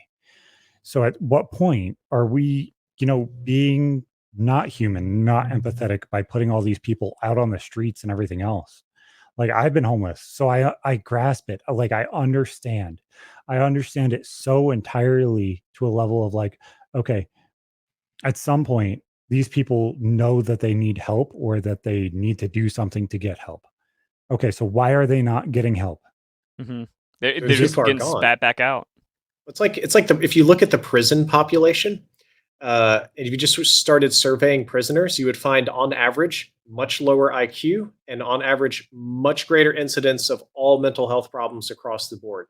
So it's not to excuse their crimes, but some of them are driven by mental health problems that, if caught and treated earlier, would have been better. But there's also prisoners and homeless people whose brains are so fucked from drugs, who maybe never gave a fuck. Maybe they were born slightly psychopathic or missing some kind of cognitive up here, that there's really no saving them. And the humane thing to do is to, God, this sounds so shitty to me, institutionalized, padded room, a little chill guard somewhere away from me so that I don't get stabbed. Lefty said something on PK back in the day. He's like, my dad would take me into the inner bits of Chicago, and I always wanted to give homeless people $10 or make sure that they had something to eat. And he spun me around and said, no, those are fucking bums. They choose to be there, or they have severe problems, and your $10 is going to hurt them more than you will ever realize. Stop paying into it, because not only are you enabling them, you're not showing them empathy, you're hurting them. They're fucking bums. They're there for a reason. And it's hard. It's so hard to fully grasp that a lot of people genuinely don't have empathy. That their empathy is, I just want to be a good person, her, der, let me change what pronouns are in my bio, so that way everybody feels supported, instead of actually realizing what the fuck we're all doing. The more convoluted and complicated we make life, instead of understanding what the basis of this is, we're becoming just as bad as they are. We're allowing the world to become more complex than what it really is. Saying that somebody's a bum and, probably needs to be institutionalized is what's best for them, not what's just best for us. Well, it kind of also benefits everyone, because then the crime goes down and all these other things. But also with like giving people money. Yeah, when I was in downtown Seattle, I'm like, I'm baller YouTube guy. I'm gonna help everyone. Look at you. Like, you seem just like you've had a bad time. You're really trying. I'm gonna buy you a Chipotle, and at least you get to eat tonight. Maybe that makes you a little better. Dude spent like $25, got sides of everything, got like the most overstuffed burrito and then a burrito bowl. Just took my kindness for a run, and then I just see him there months later. Doesn't even acknowledge me. Completely forgot. I helped him out. Because also, you want street cred. Like, you need to be friend with bums in Seattle, because that way you're not going to get stabbed. Like, legit. You seem like I had a pro tip. Yeah. When I travel to LA or Seattle, of course, since I'm in Texas, first thing I do, dispensary. Buy way more weed than I can ever smoke on the time in my trip. I give drugs to homeless people. I just give them like the cheap little like pre-rolled joints I got for freebies. Never had a complaint. Yeah. Also, like, you kind of have to look like you are also looking for trouble. I have my trip pants, so I just look like some tweaking raver when I'm just like wandering the streets of Seattle at 10 p.m. No one fucks with me. you kind of have to, like, you can't look vulnerable anywhere. Is like a good tip for life. But also, when it comes to like befriending homeless people, I also like met some really cool people. Where like, oh, these guys seem kind of down. And one of the guys' his name was Wolf, and he's like, yeah, found a new squat. We're just in some abandoned house, because that's like another big thing is squatters' rights out in Seattle are ridiculous. So he knew all the loopholes, he knew all the things, he knew how to just like always have a place to live, and he was always like in a couple of areas. So when I saw him, I'm like, okay, I'm safe, because if shit goes down, he's gonna jump the guy that's jumping me, kind of thing. I'd get him some snacks every once in a while, and he was like a cool dude. He was intelligent, but he just loved his drugs, and he loved his like not having to worry about rent and taking over people's places. And then he got his throat slashed in the middle of a alleyway somewhere, and then I heard from his girlfriend, like, yep, he died. I'm like, what a fucking life. It's awful. I'm sorry to hear that about your homeless friend. He was actually my homeless friend, yeah. And that's just kind of the weird adventures you have in Seattle. That was on Capitol Hill. Making Seattle sound awful, and you live there, so you know better than me. It is. I had a great time. There's so many good things about that city that I enjoy. Oh, that's why I'm still living in the area. Yeah. Yeah. I live in the area because like I love the promise. I was in like Bellevue and like doing touristy stuff. So oh yeah, Bellevue's way too nice. I did go to Capitol Hill, daytime, and once at night. So my friends wanted to go out. I mostly had a good time in Seattle. Really enjoyed it. Yeah. We complained about homeless people in houses. The one that actually bothered me, even as a big pothead, you cannot escape the smell of marijuana. Marijuana is, I love the drug. I love edibles and all that, and I'll smoke at home sometimes. I do not like going out and just constantly breathing everybody else's shitty skunk weed all over the city. The whole city is pissing marijuana. And that's the thing, like, I love the promise of Seattle, because when I moved out here in 2011, you have that Owl City song, Hello Seattle, and you're just like, yeah, this is a crispy air, wonderful place where everyone's vibing in their own way and everyone's nice and stuff. And then it became something else. And I still just like the environment. I grew up in Florida. I never want to see the sun again. I love this cool air. I love everyone just kind of doing their own thing. And I want Seattle to be better, because there is a vibe here. Even under all the crap, there's a good vibe here. But the rest of it's just awful. Seattle was one of my dream locations to live for such a long time, until pretty much I talked to you about it, because I was like, I love that weather of just like rainy and calm and 55, 60 all year round, and you don't really have to deal with any problems. I love the idea of that. Until you also you need to breathe the air out here. Drift0r, how crispy was the air out here when it wasn't marijuana? Especially when I went down, I couldn't go to the beach, but just out where you could see open water. There was some park that had stone picnic tables. I was able to sit and eat. It was lovely, because none of the city smell blows in. It's all the ocean breeze. When you're outside the grime, it's like, oh fuck, this place is great. Or what's the name of the park? It's like right by this. You can see the Space Needle, and they have this area set up where they're always doing concerts. Like Churches was there, and I didn't want to pay money for that. So I don't remember the name of the park, but yeah, no, we're behind it's the one that with the big water fountain thing. So instead of paying for the concert, I could just walk behind it in the park, see the entire backstage production, smoke my weed in the park while a cop is watching, and listen to a free concert. Great experience. There are really good things about Seattle. My wife wanted to move there for a while. I remember when I went down to New York City a couple months ago.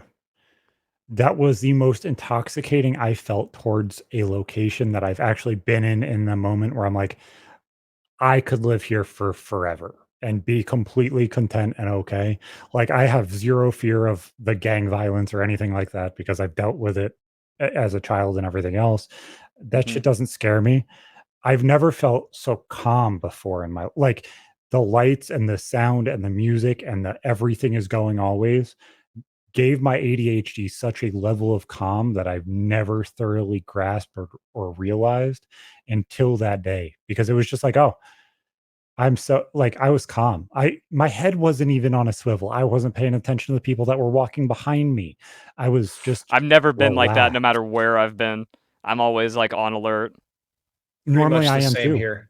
Childhood trauma? Normally I am too. Yeah. Well, not even like trauma. Just I grew up in Miami, and it's like that's how I lived. Oh, Miami. No, I got you. I know about We Miami. were one block from the other side of the tracks. That's where our house was. I feel you. So that's for slightly different reasons. I'm kind of the same, Mm-hmm. always head on a swivel. And we can maybe take this away from Seattle and homeless people in a different direction. I want to get your guys' opinion on this. So I have been told by people in my life that um, evaluating people and pulling demographic data out of them just by looking at them is a form of any kind of ism, sexism, transphobia, something like that. Mm-hmm. Because I've had people tell me that when, say, men wear women's clothing, that they can't tell the difference or they get fooled all the time. And I'm not saying I have the world's best gaydar or that it's, I'm 100% right. But most of the time when I meet a person and, they're trans, I can tell in quarter of a second just based on face structure, bones, how their body looks, maybe visible scars, other things. And I've been told that that's very sexist, and also been told that a number of people don't do that. I had a friend of mine tell me that just the shoes people wear will confuse their perception of that person's, maybe not gender, but biological sex.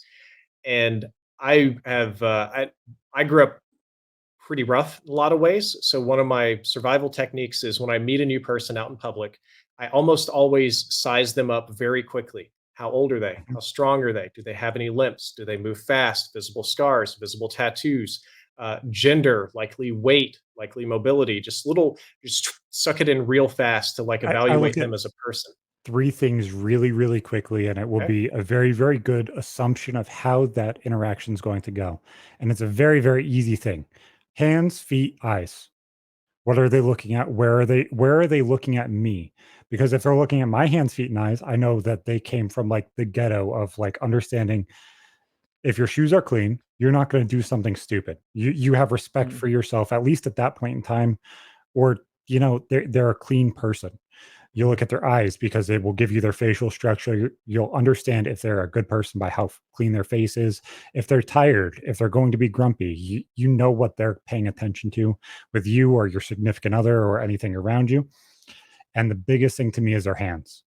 When I meet somebody, I will make sure that my hands are always seen. My hands are always in front of me, moving, doing something, because the second you don't see my hands, it will be the second that you feel uncomfortable. It will be the first thing. Like if I met you, Drifter, in real life, first thing I would shake your hand, not only out of respect, because it's a respect thing too, but then my hands are okay. I'm not going to go stabby, stabby, stabby, or shoot you because you can see my hands. And this is the biggest example of this, and this is the easiest thing to point to. I was in a local grocery store parking lot with my ex-wife, my wife at the time, and we got blocked in by 2 cars. And there was a car space that was probably half of the size too small because the asshole that was parked on one side of it was in a Jaguar and kind of just overstepped the parking lot a little too much. He was like on the line, not across the line, but on it. And we got boxed in. So we had to pull into the parking space because both of them were honking their horn. The car behind us and the car in front of us that were facing us, they weren't moving. So my wife had a panic attack and decided to pull into the parking space next to the Jaguar. We were in a Nissan Murano at the time. And if you know a Murano, they're kind of wide SUVs. She pulls into the parking space. And as she goes into the parking space, she essentially drove over the entire rear quarter of the fucking Jag. And I'm like, fuck. Just fuck. Because I live in a shitty fucking town with like 25,000 people in our county. Half of it's black. Like half of it's some level of mixed. There's a lot of gang activity and a lot of violence. We are number 5 in all of the counties for violence in New York State. The first 4 are New York City. So that's not good. No. I'm like, sit here. I'll deal with this. She's pregnant at the time, having a fucking panic attack, bawling her fucking eyes out. These people run out of the pizza place, and the dude's hands were in his fucking pants. And I'm like, fuck. This is not going to end well. I'm either going to end up shot, stabbed, or end up having to hurt somebody very fucking badly because I'm not going to let her fucking deal with this shit. It's not her job to fucking deal with this. She's breaking the fuck down and having a BPD fucking moment because she can't fucking handle it. Dude runs up to me and starts talking to me. And I watch his wife walk over to my wife's door and starts talking to her. I'm like, this is going to end bad. Because this dude is like elbow deep in his fucking pants. I know for damn sure he has his hand on a knife or a gun. Like, let's just be honest. You walk up to somebody with your hand and your elbow is at dick height, you're grabbing something and you're not grabbing your dick. We all know that you're not grabbing rage your dick. boner. You're just jerking it while you go in with the other hand. I'm like, dude, first off, sorry. She's a fucking idiot. She had a panic attack and ran over your fucking car. That's on her. Let's be honest. I know that's exactly where this goes. Do you need me to call the cops? I'll call the cops. We'll handle this with insurance. Everything will be taken care of. Like, first hand. Yes. I'm sorry. I apologize. Like, give up the standard of I am right because I'm not right. In this situation, I need to apologize and fix this before I turn into a fucking pincushion. I don't want to be a fucking pincushion. I don't have piercings for a reason.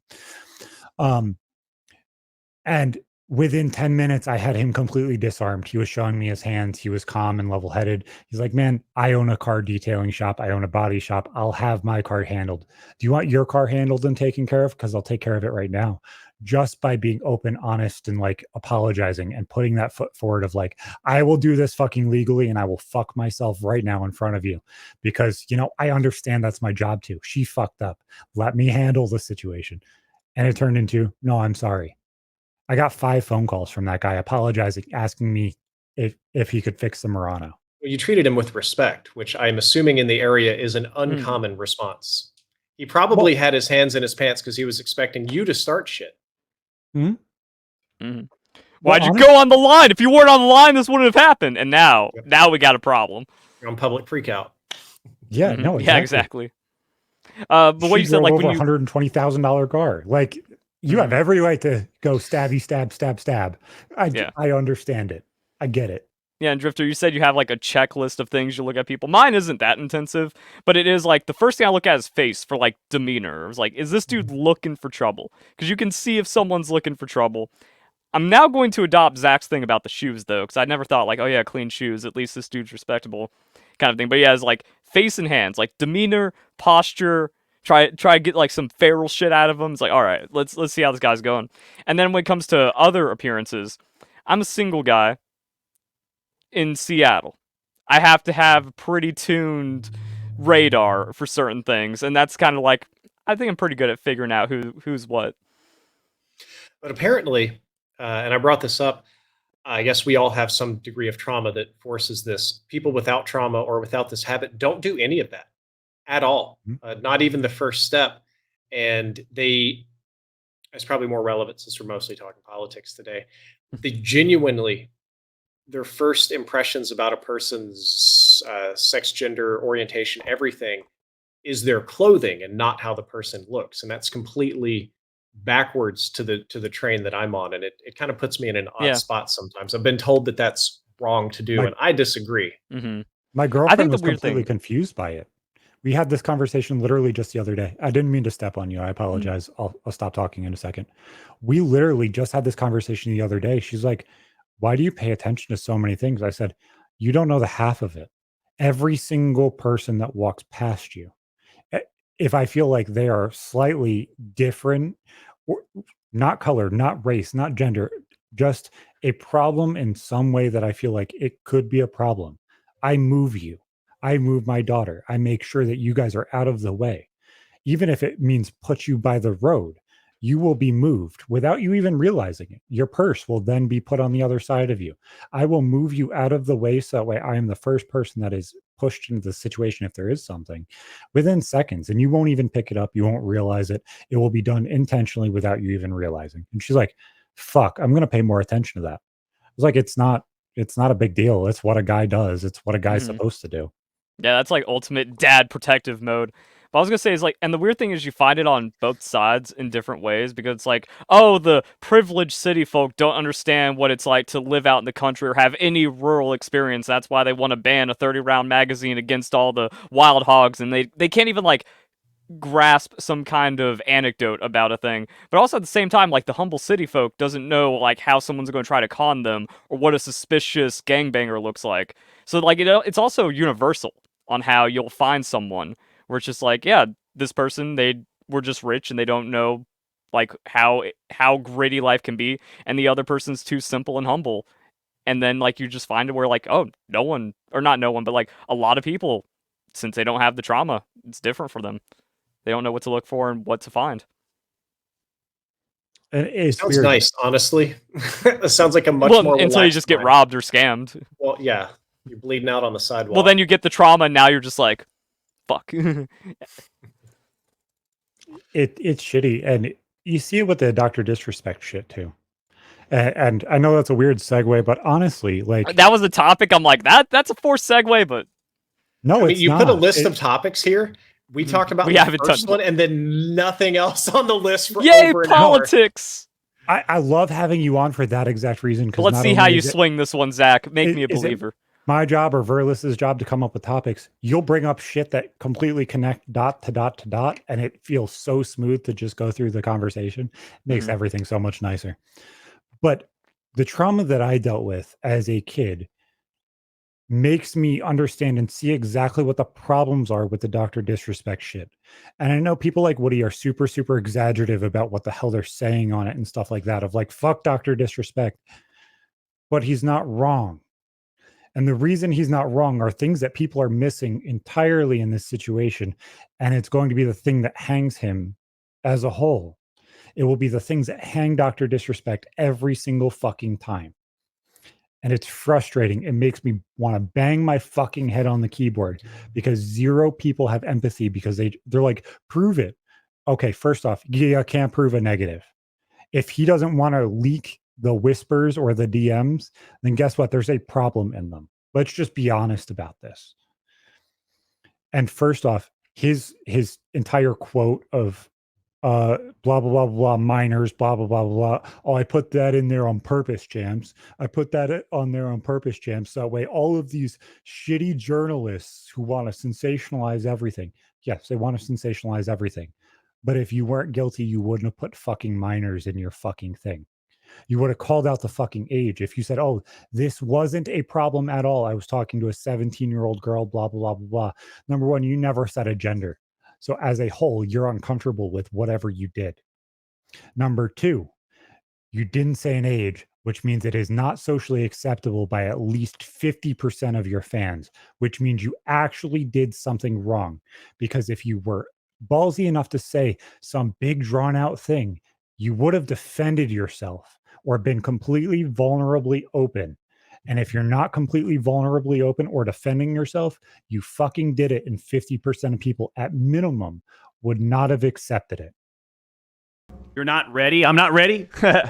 Watch. You kidding me? Watch this. You would have said the age. You would have said the gender. You would have said what you said. You said, oh, the legal documentation of sexting was not found. Motherfucker, the legal documentation is not what you are being grilled on or looked at. Also, he said the age was legal. It's like, well, there's a couple of states out here where 16, 17's legal. So I think that's the thing that, how much of a technicality do you play by, and how much do you condemn Dr. Disrespect for following the law? At the right time. First try right here. You ready? Is that what you want? We know what time it is. Is where the discussion goes. Right, my brain farted right there. One more time. How much do you condemn Dr. Disrespect for being for following the law, for being legal? Because now in modern times, everyone's a creep if it's anything under 18. Grooming is more established. We understand development a lot more, even though it's but if they're legal, and the things, I think there's even a couple states that are 17, so it's he could have been sex. What? Until recently was 15 and 14. Well, yeah. There's also there's more 16, 7, but it could be 17. It could just be he was sexting a 17-year-old. Could be 16 because that's also legal in some places. We're not getting those numbers, so it is one of those things where it's technically it was by the book, but everyone else is well, now we know that's super duper creep cancelable shit, even though it's legal. So I think that's where the technicality comes in. And the doc is 40. I'm not trying to defend him and make excuses. The doc is 40.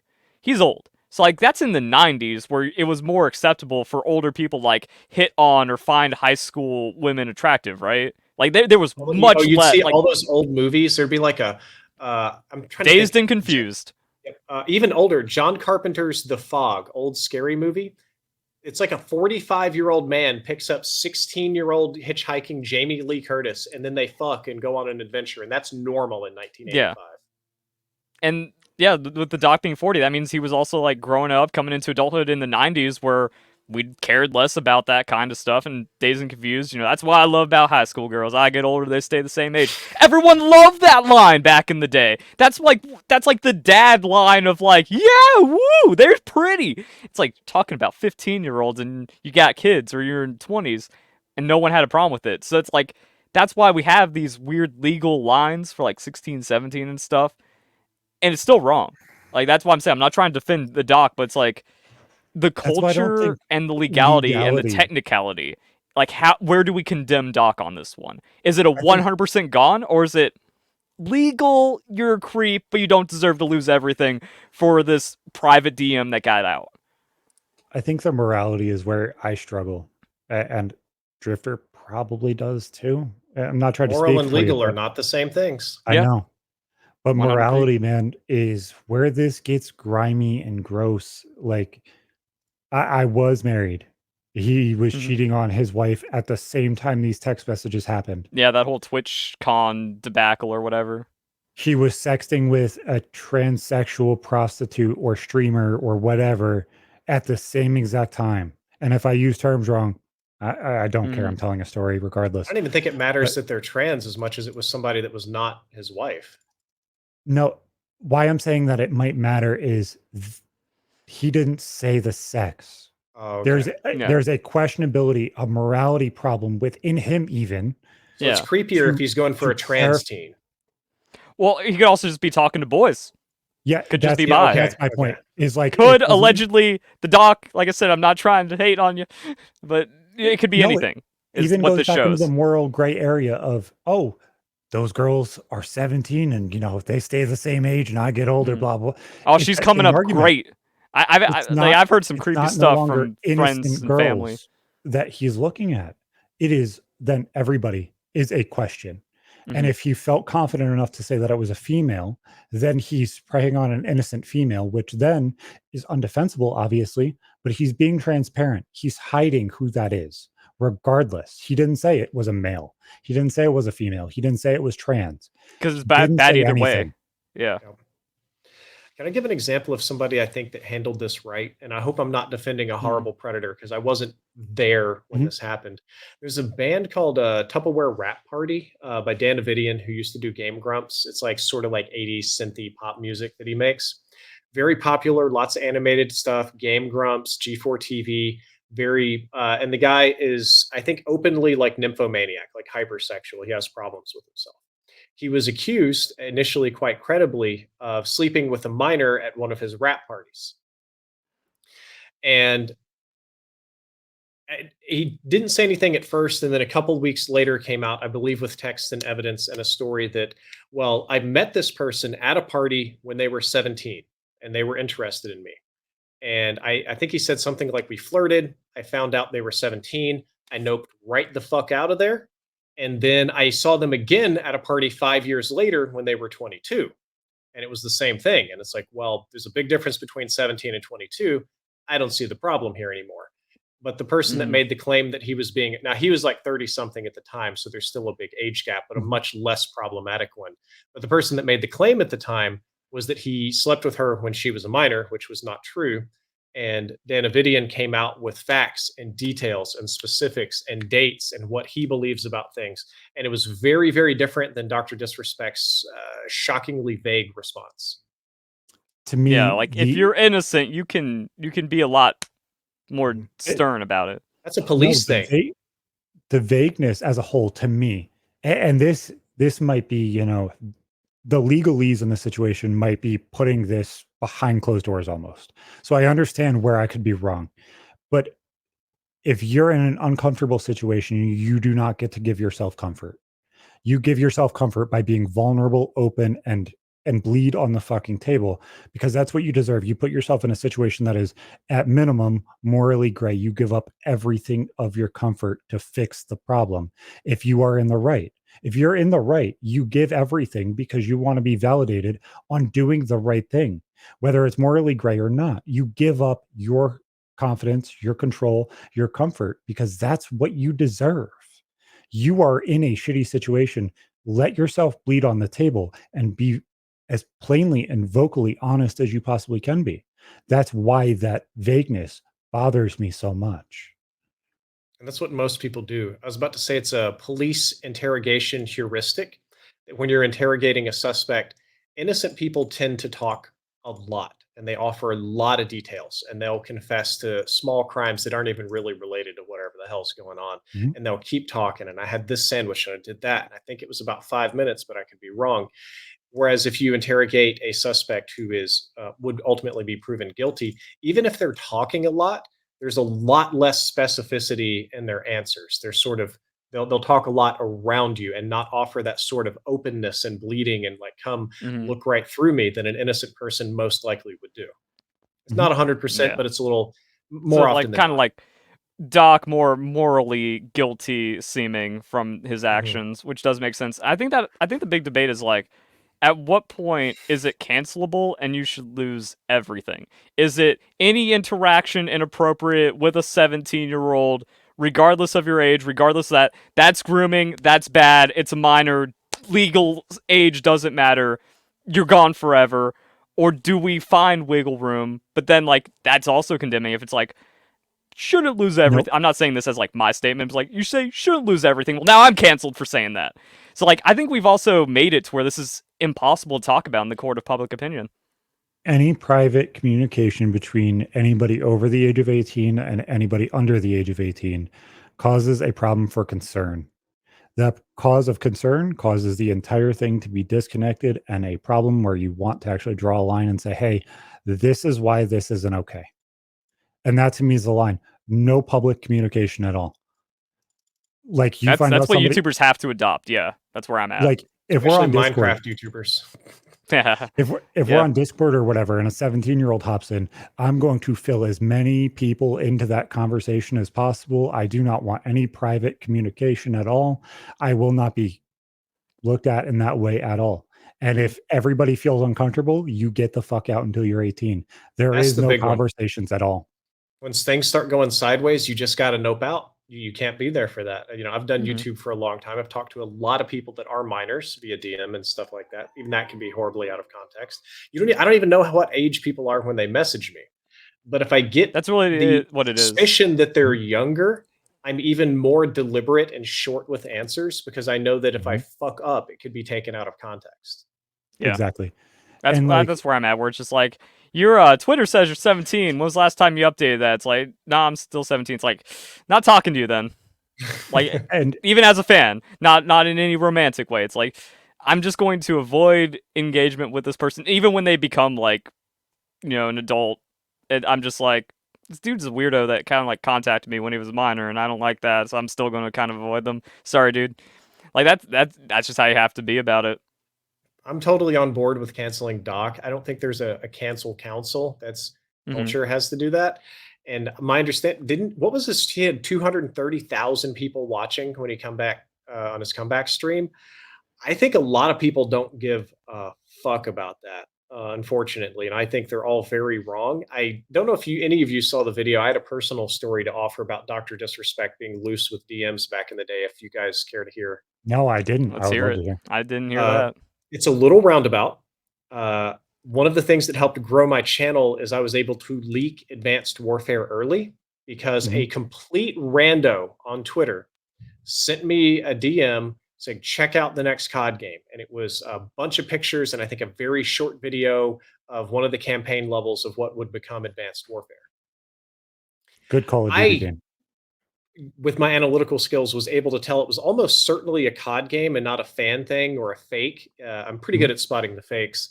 And I was very curious about where this came from. So I pressed the guy and discovered that he was a friend of Dr. Disrespect, who was just using Guy Beam at the time. And he worked with Sledgehammer on Advanced Warfare. I think it was map design was his specialty. And he I designed Solar. Yes. If you remember the map where it was like the special kill streak was like a beam of light that you could point you at like you're people. frying ants. It was really fun, but hard to aim. One of the good maps in that game, actually, if I remember correctly. I didn't know where this leak had come from, and it's important for me to kind of track that down and know. So I talked to this guy that sent it to me for a little bit and found out that Guy Beam had sent him all of this and more information. And in talking and a little context clues, I kind of got the impression that while working at Sledgehammer, he had on social media just DM'd friends and family early previews of the game, grossly violating NDA. Mm-hmm. And some of those ended up in my hands. And I'll tell you, I have never had one single word of conversation with Dr. Disrespect in my life. I think I've tweeted at him a few times. I don't think he ever replied or anything. I've never met him at an event or whatever. My only interaction with Doc is this tangential thing where I was given a huge chunk of all the stuff that he violated NDA to share with friends and family, and is relevant now because it was very loose DMing that I stumbled upon. And a crazy point, and this will prove my point even more of why he should be invalidated publicly always. If he gave up something with an NDA, obvious NDA, that is before game footage, he leaked Call of Duty early. Just getting in, the intro clip. Making sure that all of that was a viable availability to everybody. Then as a whole, he signed an NDA with Twitch. So that way he couldn't talk about this, and yet doesn't have the fucking balls to protect himself in a situation where he could actually have the evidence to prove that he's right. Guess what? That means he is wrong. It proves he is wrong. It proves he did something maliciously or intentful in this situation. And now all of a sudden, because he has 300,000 people once in a stream, that he's no longer going to have a problem. He raised a lot of good points with saying that Twitch wanted to get rid of him for this reason or that reason, whether that be Ninja or Shroud. I understand that ideology. He isn't wrong to point at that and be like, this is weird. That's when my contract was canceled. But you want to know what also is weird? You were just proven that you break NDAs. And guess what? You didn't protect yourself. You're not showing whispers. You're not saying I didn't sext. I don't like how many times proven is being used. Can I add a legal disclaimer? Because yeah, exactly, same. Sue everybody that talked shit about him or accused him of things. I did not see proof that Dr. Disrespect sent this person the stuff that was 100% my understanding from your telling of the story as well. Making sure I didn't get it directly, but what this person told me was that Dr. Disrespect did it, and in talking to them and evaluating the conversation and context clues, that seemed too likely to be true. It is still clearly an assumption. Yes. Just making sure, covering my bases here. No, I'm not trying to grasp at straws, and I don't want to seem like I am. Then don't use the word proof or proves. Yep, you're right. My linguistic skills are shitty at best. I apologize. So not on the topic list, but I want to get your guys' opinion because we talked about Dr. Disrespect in this way. Currently, there is a guy dealing with something and kind of being run through the mud for a relationship situation. How much do you guys know about the dude Jynxzi, who's one of the larger streamers and YouTubers and stuff? I've seen. I know nothing, which is wild. Yeah, exactly. Where it's just like I saw this stuff was like largest streamer ever, Rainbow Six. I'm like, how can I do that? Just and also raging, weird faces. Yeah, dude's a weirdo. Is my thought. We're just like Zoomer culture. I agree. Yeah, but shit that was interesting happened with him. I guess he was dating this girl, Brecky Hill. I don't know if she is an OnlyFans girl or tries to do OnlyFans or tries to do porn. I don't know. That's just what I heard. I'm just going to go off of it that way. But I guess they broke up this weekend. It says it up top, but it's at an hour 30. Nope, you're fine. Ask how much. I meant how much was left. Oh, 30. You can run if you need to for a second. I think I'm going to have to. This one's not going to wait. Nope, go ahead. Sorry. I apologize. No, it was just easier to say it than type back while I was trying to speak. So he went through and was dealing with this, and they broke up recently. And she went on and said, "Oh, this has to be this big drawn out thing. We're breaking up." So she made him go on stream and out himself as a sexual deviant because he watches porn. That to me felt uncomfortable. Why are you creating porn, but your boyfriend can't watch it? That's kind of hypocritical. Then she made him say that he was a disgusting creep for liking and commenting on females' pictures.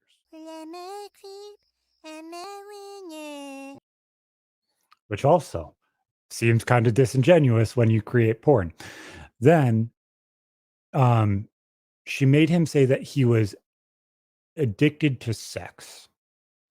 And that's where I want to actually have a conversation is it seems like that's becoming a very big scapegoat for any time any guy is unsatisfied with their relationship at all. Oh, you're absolutely, this big deviant who's a piece of shit. So I don't know. Lack of accountability culture is kind of a big deal. We're just like, the woman is never wrong in the breakup, and the man must take everything, and everything must be used against him more often than not. And that's just kind of weird in the whole thing. And that to me is like, exactly why make a what show about it? Like, also, I do think like if you're in a relationship and you like another girl's picture, no, I disagree with that behavior 100%. So that's why I'm like, maybe it's a little weird, but you also don't have to go on like some kind of public apology tour because you're kind of weird. If everyone's DMs that they've ever made were leaked and just available, like let's say Neuralink makes it to where we can know every conversation someone has had, everyone's canceled for everything because everyone's fucked up. So he was broken up with because his OnlyFans girlfriend complained that he watched too much porn, which, hypocritical. And then he also was liking and interacting with other females by looking at their pictures. And that was quote unquote creepy and grooming. And, obviously he's a creep and he's stalking them. I think it's weird that like he has to do this public apology thing, even though I do disagree with like, if you're in a relationship, no more liking other girl pictures. That's easy. Yeah, it's a little weird. But also not bad enough to be like, you must apologize as the largest person ever. I hate these social media shows. I hate this entire culture. Maybe the dude's a little weird, but not weird enough to deserve this. You got to get yourself a girlfriend that likes porn. He was told to reveal he had been stalking other women by looking at their pictures. He was battling a porn addiction during their relationship, and she exposed him publicly on TikTok. I think this is stupid, and I don't even know why it's a topic. Yeah, like, I'm not sure. Why? Like, this wasn't in the doc, and it's stupid. It goes with the Dr. Disrespect thing and, dudes as a whole, because it's like, what the fuck is this? Why is every time that a dude watches porn, is it a porn addiction? Why is it a sex addiction to scroll through Facebook and have a girl's picture pop up? Well, that's because the woman feels threatened or offended or fucked up by this. And not every, so I'm grateful that my wife loves pornography. We get to enjoy that together. But not every woman is like that. Some will flip the fuck out and it feels like cheating to them. And I don't know the level of this. There is a difference between scrolling on Instagram and just liking some random pictures, especially if you're in the gaming cosplay community. A lot of girls are doing racier stuff and costumes versus like, I've scrolled through 4 years of pictures. I'm gonna find your house. Where's it at? At what level is looking through pictures that pop up, is that considered stalking other females? Because it just, I don't think he did anything in an exaggerated degree that would deserve this. Especially when she's an OnlyFans girl. Like, just being a little weird. I don't think even outside. I don't think the OnlyFans thing matters because a lot of people just are like this regardless, and I find this whole tangent stupid. I agree. Especially because like we're all just like, Jynxzi is, who cares about Jynxzi anyways? And now it's just another nonsense fake social media parade that makes everyone a little more awkward. Great. So with the Dr. Disrespect thing though, and like the age thing, that reminds me of another YouTuber. I the complete hypocrisy be like, Zach, you're not allowed to talk about someone's tangential experience here, but my creator's tangential experience is what I want to talk about. But there was a YouTuber named Strider7X. And I loved his content because he would like data mine and break down Paper Mario. And Paper Mario is one of my favorite games. He's like, oh, by the way, you can underflow the game and bake a cake for like 300 years and still pass the test. Really fucking cool stuff. Or like you hit this block a million times and it resets. So like his ex came out with like accusations against him, and his defense of the accusations was like, oh, look at these love letters you wrote me, and look at all these gifts you gave me, and then here's like my confession of love to you. But then there was like an acknowledgement she was 17 inside of that, but still like legal, that everyone thought they were doing legal Morally things. gray. So exactly, the morally gray thing. But he was defending himself from like stronger accusations and stuff, or just like, you're the one that contacted me first. I didn't, as you can see in these interactions, I didn't leverage anything that could come off as grooming, even though you were 17. But the only thing people cared about was that one little line that was the acknowledgement of her being 17, and the dude hasn't uploaded in like 5 years. How old was he at the time? That's a question. Not old, but I think like 20 something, like maybe 20, 21. 21 to 17 is less wild. Yeah. That's like the, the senior dating junior sophomore in high school kind of gap. Still a legal one, and it's starting to get weird. Like when you're hitting 21 and 22, you're supposed to be like wrapping college. High school girls probably should not be your prerogative at that time. Now the court of public opinion is like, anything under 18, you're gone, even if you were 19, 20, is how some people take this. But yeah, I missed that dude. 14. I missed that dude, and it was like just weird how it's like, oh yeah, he didn't like, he just like took what people were saying about him and then just like ghosted, never uploaded, never posted again. Last video was 4 years ago, 1 million views. He was making banger content, and he just decided to walk away from online society forever. Why didn't because Doc do that? Doc is rich as fuck. He could just walk away and not deal with this. Yeah. So I mean, like, this dude admitted to 17 and was just gone. It was crazy. But I'm like, that's another like weird thing on how this goes. Well, something that is on our docket is the same exact thing. The Dick versus Veto shit that's going on with the biggest problem in the universe currently. At what point do you just walk away because you don't want to deal with the fans saying things about you? Where's the paycheck, not the thing of working? And it's a struggle. It's a struggle because the story as a whole is so fucking meaningless. You can make anything into a joke. You can make anything into a problem. That's what this job is. You can make something the biggest fucking thing in the world, or it can be the biggest fucking grain of rice that you've ever seen. It's completely and entirely how you respond to it. Like, I'm getting shit on every day, all day. Why? Because people feel like it's funny to point out that I'm retarded and, not understanding the context of what's going on. I don't know anything about that. Can I get like a TLDR for that one? Yeah, I got you. Most of our audience isn't going to know either. Yeah. So Dick Masterson runs a show called The Biggest Problem in the Universe. Vito is his co-host. They live record the show every week on Fridays, and they have interactions with super chats and everything else and stuff like that. And recently, those things have started turning a very, very negative light towards Vito's weight and things that Vito is doing and stuff like that, and pointing a light at things that he is obviously uncomfortable with, whether it's his weight, him gambling away all of the money for his comic book and everything else. Like, there's things there that are like, I don't know the context of, so I can't go into those things. But obviously there's problems that they're touching on, and he feels insecure about them. So instead of, facing it head on or just ignoring it, he's gone through and started banning every time anybody says anything negative to him, regardless of the dollar amount that they've donated, regardless of how long that they've been a Patreon supporter or anything, just gutting the entire pay sequence of this entire show, because in his eyes, he wants to make it a better place.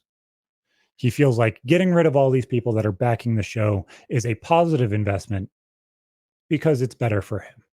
Well, that's all his prerogative, his money, his show, what his bills are, what he's comfortable with. I think that's really Vito's choice there, and I'm sad to hear that. It sounds like a Wings type situation.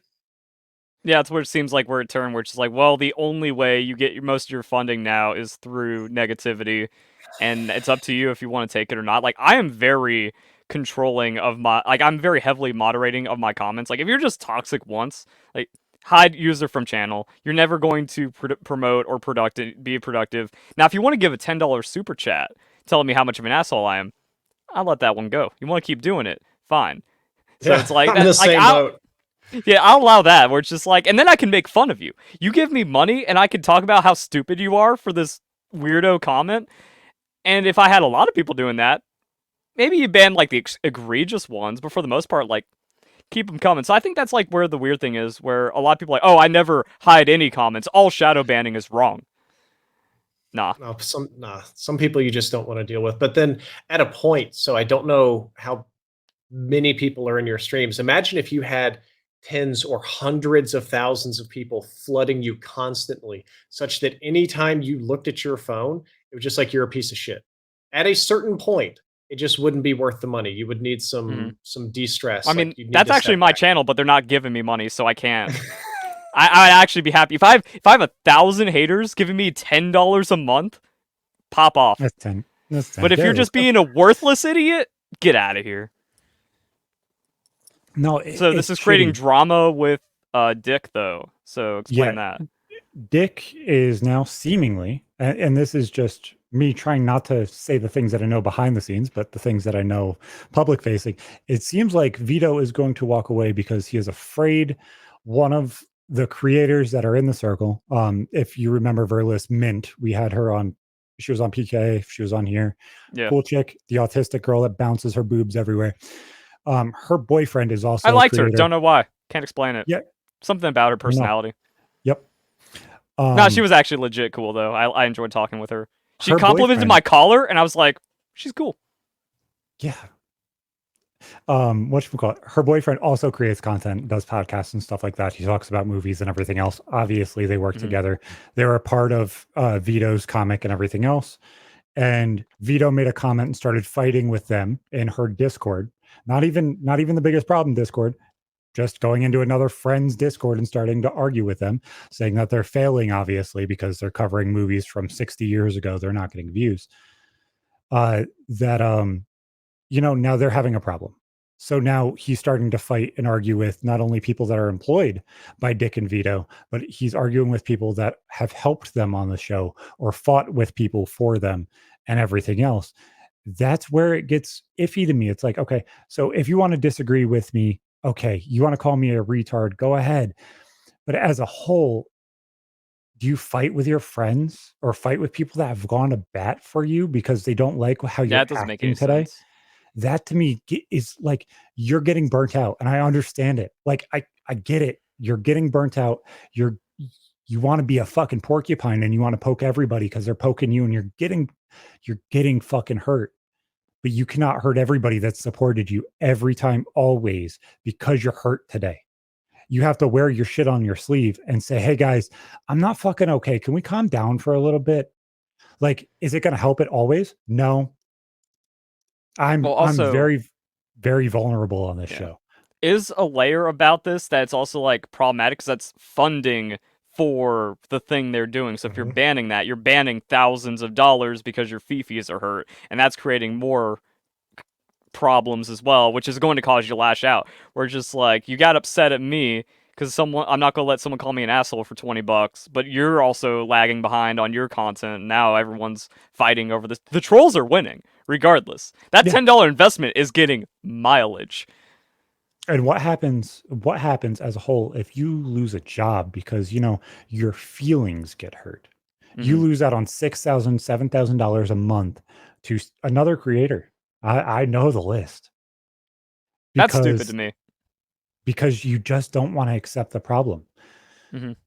I get so much hate, and I've tanked so much hate. Like, I've seen PokeTubers break down, just completely collapse because they did one video that got less than 90% like ratio.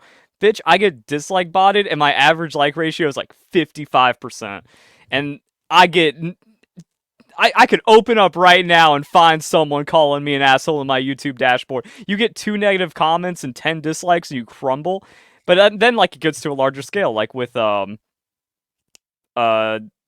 Wings, and then what Vito's going through. Like, yeah, that's larger. But I mean, like, damn, I got a threshold. If I'm making thousands, I don't care. Like, I got that thick of a skin, and I can tank that for years, as I have for the last decade. Okay. So I don't know. So, like the shit that's happening on Locale Live right now, Keemstar's show, most toxic work environment I've seen as a podcast ever.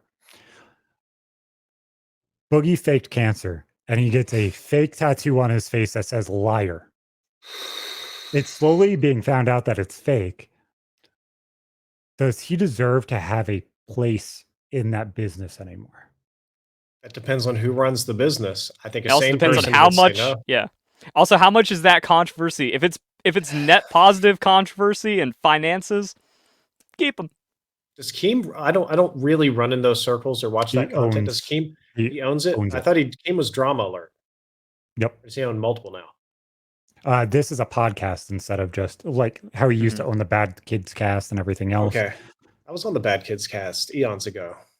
Yeah, I missed that show. That was a good show. I honestly, regardless of if me and Keem have had a disagreement or not, I actually liked his content. I like him as a person. We're very, very similar with just being loud, obnoxious New Yorkers. So I understand where he comes from a lot of the time. Not with everything he does, because he's done a lot of fucked up things, but I understand the whole, I'm just going to be the loudest in the room, because it's very, very easy to fight everything that you're dealing with that way. But like, I don't know how to deal with these situations. Even like as a business owner myself, if we were having problems and there's thousands of dollars that we're handling and dealing with, do you just walk away because, oh, it's not working right now? Or do you fix it? Like, to me, a business situation is a marriage. You fucking deal with that shit. You figure it the fuck out. You handle it. You don't just walk away. Boy, we might be different. I have to think about my words very carefully. If you can give me a moment. Oh yeah, I can go on a little bit more. Like, I'm very money driven, but that is also not like see, Verlisify is greedy and that's why he clickbaits and makes all this. But it's just like, no, if a business is generating enough money for me, I'll put up with anything. That's my take. So I draw a line. I put up with a lot of bullshit from businesses and sponsors and companies and things like that. I don't like to earn dirty money. That's also true. Yeah. Okay. Yeah. Like if it's, I agree. Tell you exactly and my version of dirty is different. Like there are these little apps that you can download for if you play the games. You can buy an iPad if you do it a million times. To there are content sites. Like I got an offer from Rumble for like pretty fat dollars to start posting content there, and obviously that doesn't align with my values for the most part. So I said no. There have been, this is like a really losery humble brag, a number of times that I was offered 6-figure contracts, either yearly or monthly, and I walked away because the money was not ethical. Yeah, no, and I completely agree with you on that. It's that's the same for me. Like I could have been everyone cheats in Pokemon. I love all these bad actors and PDF files because they're my friends, like everyone else in the Pokemon community, and I'd be making millions. So I've turned down the money I disagree with. It would be like if one of the people that you had getting gameplay or something started rallying against you because they're now saying negative shit about you and they're stoking those flames. And you're like, oh, let's not fix this. Fuck you. Step one. And that to me shouldn't be step one. It's not, sponsorship money. It's, fans donating. Fans donating are still fans. Regardless of if they're negative or positive, they're still fans. They're giving you money. They're being there every single week. At some point, their voice is still going to be there regardless. So, like, I don't know. Like, sponsorship money, that is a different level to me. But if me and Verlis were beefing behind the scenes, we would also fix it behind the scenes. If we're beefing on camera, as we did last week, we're fucking arguing over if people are retarded or not, you talk it out and you handle the situation. You handle the problem. You don't just let it fucking. As long as we still have sponsors, I'll put up with Zach's bullshit. Exactly. And we could just get Neuralink and hack in all of the games just because, we're computers now. It's crazy. So I watched a Joe Rogan short. I don't even know when it was from. So let me be 110% honest. I might be behind. Drift0r will probably know more than I do. And I will be 100% honest. But I saw this short from Rogan. And he's like, so this is the dude with the second Neuralink. And he's sitting there playing Counter-Strike. And he's not playing with a mouse and a keyboard. He's able to just play it with his mind, essentially, because he connects it to his computer or whatever. That sounds like a scary fucking thing to me. What happens if, you have a virus on your computer and now you put it in your fucking brain? But whatever. And he's like clicking heads within like snaps because you don't even have to do anything. You think and it happens. What the fuck is going on with Neuralink? Is it really that crazy? It actually I have a isn't. more drastic question than that. I think they're brute That's forcing kind of the it. I first think step. you're seeing the They are. successes and not the outrageous amount of failures that they have going on. I'm not the expert on Neuralink. I'm going to pass it over to you, Verlicify. Thank you. So all you have to do is watch the Joe Rogan episode where they had the first Neuralink guy, and you can get a really good idea because, yeah, what we've been promised about Neuralink is that they're going to drill into your brain and make your brain like a human supercomputer, right? That's what everyone thinks when they hear Neuralink. But what it is it's just kind of like, oh, it reads your brain waves, and then there's an algorithm that interprets those brain waves. So if I think like move hand, move hand, move hand 100 times in exercise, it'll know what neurons mean like move hand and then left, right, and shit. And that's all it is. So it's not seeding your brain with like better thoughts and extra neuroactivity. It's just reading your brain and then putting it through an algorithm and then using that into technology at this time. It's not magic. I don't even understand how that is faster than, you actively just doing it with your brain subconsciously. It And that might probably just be isn't, my but also like stupidity. tactile feedback. I can't click ahead every time. If I can just look and zap people with my mind, yeah, that's actually just going to be better. And you can train the Neuralink to interpret that, and that's all that it is. And also, the first dude, he said there was a lot of problems with his because he was the first test subject. They were just learning, like he was the test rat, effectively. And when they first put it in, like half of the Neuralinks were pulled from his brain because there was like a 2 millimeter thing that they didn't account for. Because like it's very precise where they put the threads in, and it's like, oh, my brain moved around in my head because it's just sloshing around in there, and it moved by like 2 more millimeters than anticipated. So actually, his Neuralink is kind of bricked because it lost half of the circuits, and they had to like rewire it and do the algorithm for him because it's getting less signal. So it's just one of those. That's just how it is. It's not I think magic. it's the most important thing you said is it's sort of a one way. It's scanning your brain and what you want to do. You can't put information in, at least not yet. Yeah. I wouldn't want something that has information in. I think I would rather be a Luddite without a chip. It's kind of the scary thing that I've realized. So I grew up, I watched a lot of anime and I loved cyberpunk. Cyberpunk was like one of my favorite genres of fiction. It's very, very fun. And in this fantasy world, people buy their chips and they mod their brains and they connect to the net and they do things, and it feels very cool, like you're stealing rogue technology and putting it in your head. But the reality is, if we get things like that, it's going to be like the Walmart chip that makes you dream about new products at night and constantly fucks with your perception. I mean, look at all the dark patterns and stuff they do with Amazon and manipulation with the TikTok algorithm and dopamine loops. Or even, it's going to be like that on steroids. It's going to be 100 times worse. You'll see or even like Kindles and stuff.